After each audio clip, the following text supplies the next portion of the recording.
7월의 어느 날 막 폭풍우가 몰아치는 섬으로 아버지와 아들이 자전거를 타고 들어가는 장면. 한번 상상해 보실래요? 네, 뭔가 낭만적인 여름 휴가라고 하기엔 날씨가 좀 심상치 않죠? 그렇죠. 폭풍우라니. 이게 그냥 평범한 휴가가 아니라 빗속을 뚫고 역사의 어떤 흔적을 찾아 떠나는 그런 여정이었어요. 오늘 저희가 살펴볼 자료의 가장 중심에 바로 이 특별한 자전거 여행을 기록한 윤 작가의 글이 있습니다. 네, 맞습니다. 오늘 우리가 깊이 들여다볼 곳이 바로 인천 앞바다의 섬 덕적도인데요. 보통 사람들에게 덕적도는 뭐랄까 아름다운 해변, 그리고 요즘 많이들 하시는 백패킹의 성지 이 정도로 알려져 있잖아요. 네, 맞아요. 하지만 오늘 이 윤 작가의 기록을 길잡이 삼아서 따라가다 보면 우리가 알던 그 풍경 뒤에 숨겨져 있던 전혀 다른 이야기, 어쩌면 우리가 일부러 외면해 왔을지도 모르는 역사의 한 페이지와 마주하게 될 겁니다. 맞아요. 그래서 오늘 저희의 목표는 아주 명확합니다. 윤 작가의 굉장히 개인적이면서도 깊이 있는 기록을 중심으로요.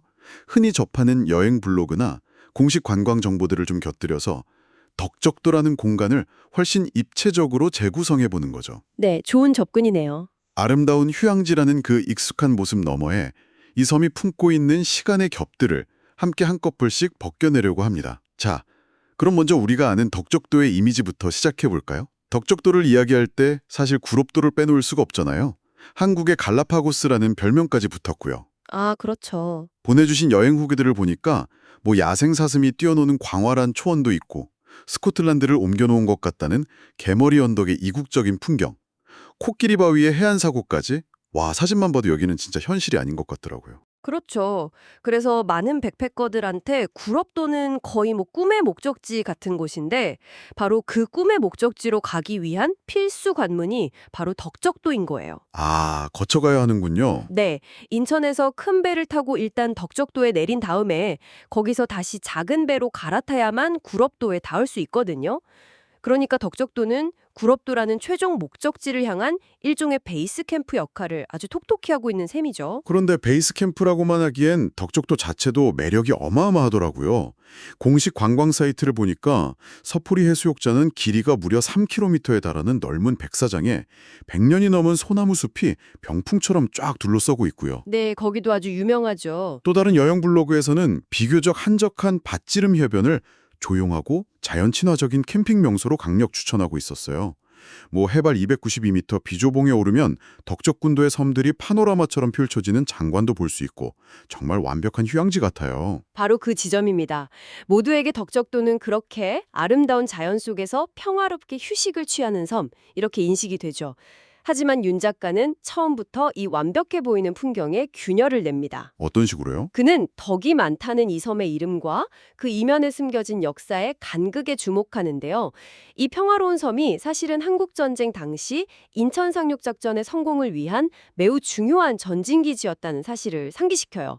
그러면서 우리가 보고 있는 이 아름다운 풍경이 결코 전부가 아니라는 걸 처음부터 분명히 하고 들어갑니다. 아, 윤 작가의 글에서 가장 인상 깊었던 게 바로 자전거라는 이동수단에 부여하는 의미였어요. 네, 그 부분 저도 인상 깊게 봤습니다. 자동차보다는 느려서 풍경을 놓치지 않고 걷는 것보다는 빨라서 지치지 않게 더 멀리 갈 수 있다. 과거와 현재를 잇는 다리 같은 존재라고 표현했더라고요. 특히 아들이 아직 기어 변속이 서툴러서 언덕에서 자전거를 막 끌고 올라가는 모습을 보면서 했던 말이 기억에 남아요. 역사란 누구도 알아주지 않는 언덕길을 한 발씩 견디며 올라가는 고단한 여정이라는 대목이요.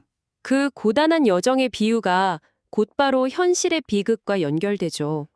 그 언덕길 끝에서 부자가 마주한 것이 바로 밭지름 해변의 비극입니다. 밭지름 해변이요?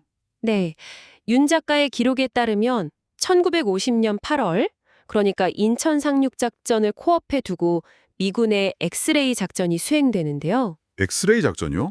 네, 일종의 예비 작전이었어요. 본 상륙작전에 앞서서 적의 방어 상태를 정찰하고 교란하는, 그런데 바로 그 과정에서 이곳 밭지름 해변에 숨어있던 민간인들이 아무런 경고도 없이 총격에 희생되는 일이 벌어집니다. 아, 희생자 중에는 임신한 여성과 어린 딸도 포함되어 있었고요. 잠깐만요. 밭지름 해변이라고 하셨죠?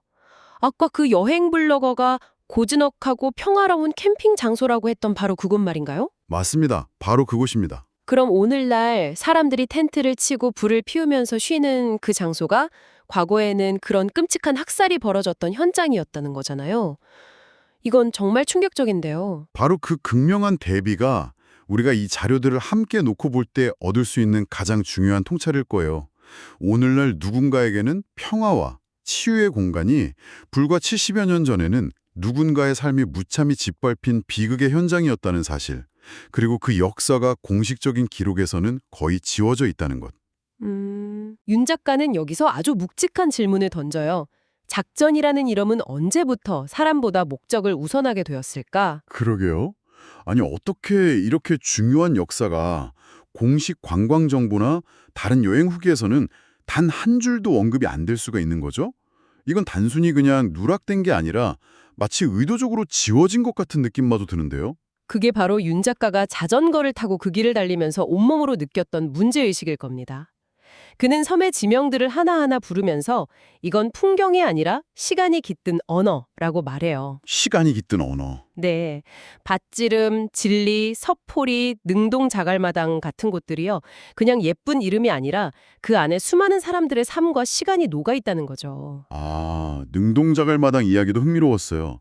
다른 자료를 좀 찾아보니까 거긴 화산암으로 만들어진 둥글둥글한 돌들이 파도에 쓸릴 때마다 자그르르 하고 아주 독특한 소리를 내는 해변이더라고요. 네, 그렇죠. 상상만 해도 기분이 좋아지는 소리인데 윤 작가의 시선을 거치고 나니까 그 돌멩이 하나하나가 수만 년의 시간을 간직한 증인처럼 느껴지네요. 맞습니다.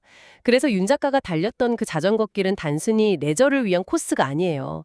과거 어민들의 고단한 발자국과 전쟁의 상처가 겹겹이 쌓인 기억의 지층 위를 달리는 행위가 되는 겁니다. 기억의 지층. 이건 비단 전쟁의 기억에만 국한된 이야기는 아닙니다.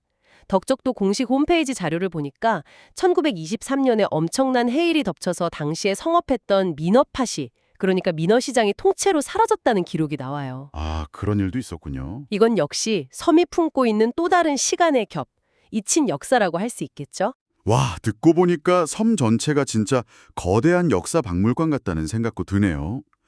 덕적도랑 이웃섬 소야도를 잇는 1137m 길이의 덕적소야교를 건널 때요. 다리 밑에서 철썩이는 파도 소리를 들으면서 과거와 현재가 부딪히는 소리 같다고 표현한 대목에서는 정말 소름이 돋았어요. 네, 그 표현이 정말 절묘했죠. 매일 수많은 차가 오가는 그 현대적인 다리 밑에서 그런 역사의 울림을 듣는다는 게 정말 시인 같은 감수성 아닌가요? 그렇죠. 그리고 그런 거시적인 역사뿐만 아니라 아주 미시적인 삶의 흔적까지도 놓치지 않아요. 보내주신 자료 중에 여행객들이 올린 맛집 정보도 있었잖아요. 아, 네네. 그중에 회나라 식당이라는 곳은 제철 해산물과 함께 주인이 직접 산과 들에서 채취한 나물로 만든 반찬을 내놓는데요. 특히 쑥으로 직접 장을 담근 쑥장이 별미라고 하더라고요. 맞아요. 저도 그거 보고 깜짝 놀랐어요. 이런 묵직한 역사 이야기 속에서 갑자기 너무 맛있어 보이는 쑥장 이야기가 나오니까 잠시 숨통이 트이는 기분이 들더라고요. 그렇죠. 이런 소소한 일상의 기록, 음식 문화 같은 것도 결국 그 섬의 역사를 구성하는 중요한 한 조각이겠죠? 물론입니다. 윤 작가의 시선으로 보면 그 쑥장의 맛 역시 수세대에 걸쳐 이 섬 사람들이 자연과 더불어 살아온 역사를 증언하는 아주 중요한 요소가 되는 겁니다. 전쟁의 비극도 사라진 민어시장도 그리고 할머니의 손맛이 담긴 쑥장도 모두 덕적도라는 텍스트를 이루는 문장들인 셈이죠. 이야기의 후반부로 가면서 윤 작가의 사유는 덕적도를 넘어서 한국 현대사 전체로 확장되더라고요. 네, 맞아요. 덕적도에서 폭풍우 치는 밤을 보내면서 번개가 번쩍일 때마다 제주 4.3이나 노국리 학살 사건 같은 다른 비극들을 떠올리는 장면이 나오죠. 잘 모르시는 분들을 위해 간단히 짚어드리자면 두 사건 모두 국가 권력에 의해 수많은 민간인이 희생되었다는 공통점을 가진 우리 현대사의 가장 아픈 기억들입니다. 네. 그는 덕적도 밭지름 해변의 그 잊힌 비극을 한국 사회 전체가 공유하는 거대한 트라우마와 연결시키고 있는 거예요. 그러면서 철학자 카를 야스퍼스의 말을 인용해서 죄는 잊히면 반복된다고 강조하죠. 아, 잊히면 반복된다. 네. 기억하는 건 고통스럽고 불편하지만 그 기억을 외면하지 않고 감내하는 것이야말로 인간다움을 지키는 길이라는 겁니다. 결국 그의 여행은 개인적인 체험을 넘어 잊힌 역사를 다시 세상에 드러내고 기록함으로써 비극이 반복되지 않도록 하려는 어떤 책임감의 발현으로까지 나아가는 거죠. 여행의 끝에서 아들을 바라보는 시선이 변하는 것도 그래서였군요. 처음에는 그저 함께 자전거를 타는 동반자였는데 나중에는 자신을 대신해서 내일의 역사를 기록할 사람으로 바라보잖아요. 네, 그렇죠. 이 특별한 자전거 여행이 아들에게는 과연 어떤 의미로 남았을지 참 궁금해지네요. 아마도 그냥 눈에 보이는 아름다운 풍경 넘어 그 안에 담긴 이야기와 의미를 볼 줄 아는 눈을 갖게 되는 아주 중요한 계기가 되지 않았을까요? 윤 작가는 덕적도를 단순히 아름다운 섬이 아니라 기억의 섬, 사유의 섬, 그리고 성장의 섬이라고 재정의하면서 글을 마치거든요. 기억, 사유, 성장의 섬. 네, 한 여행자의 깊은 사유가 섬의 의미 자체를 완전히 바꿔놓은 거죠. 오늘은 윤 작가의 기록을 길잡이 삼아서 덕적도라는 섬을 완전히 새롭게 여행해 본 것 같습니다. 아름다운 해변과 캠핑 명소라는 그 표면적인 모습에서 출발했는데 어느새 한국 전쟁의 상처와 잊힌 사람들의 이야기가 겹겹이 쌓인 기억의 공간에 도착해 있네요. 덕적도라는 이름이 이제 저한테는 전혀 다르게 들려요. 작가의 여정은 결국 이 이야기를 듣고 있는 우리 모두에게 하나의 질문을 남기는 것 같아요. 다음에 당신이 어딘가로 여행을 떠났을 때 그저 아름답다고 감탄하며 지나치는 그 풍경 아래에는 과연 어떤 보이지 않는 시간들이 잠들어 있을까요? 어쩌면 우리가 방문하는 모든 여행지는 누군가 펼쳐서 읽어주기를 간절히 기다리고 있는 한 권의 두꺼운 역사책일지도 모릅니다.